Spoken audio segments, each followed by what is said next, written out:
These 7 admirals are the world government's greatest military power, considered to be some of the strongest fighters in the entire series. And today, we will explain and rank all of them, starting with Aokiji, the Blue Pheasant. Kuzan is the first admiral we were introduced to in the anime after the Straw Hat crew encountered him during the Long Ring Long Land arc.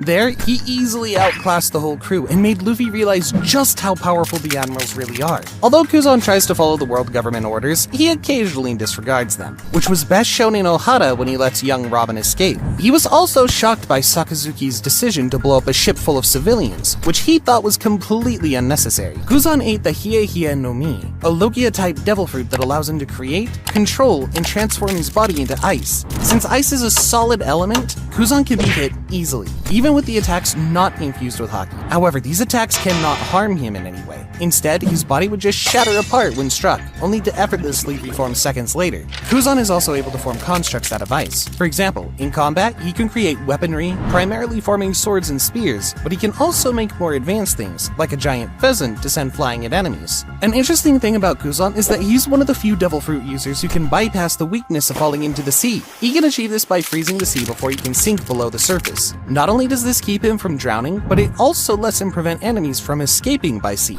by freezing their ships in place or rendering the sea a solid battleground for entire armies to fight on. During the Summit War, Kuzan's power was well exemplified, with him engaging Whitebeard, the strongest man in the world, head-to-head and holding his own. He also battled Jozu, one of the Whitebeard's most formidable men, and defeated him with relative ease, completely incapacitating him for the rest of the war. Ultimately, Kuzan emerged from the war almost entirely unscathed, with nothing but a small bruise, which, when you think about the scale of this war, it's pretty impressive. After the Marineford War, he was nominated for the position of Fleet Admiral, but lost it in combat against Akainu. After Akainu was appointed, Aokiji resigned from his position, refusing to serve under Akainu due to his cruelty. Following his departure from the Marines, he became part of the Blackbeard Pirates, one of the most feared crews in the world. Based on all of this, Aokiji should easily be in the A tier.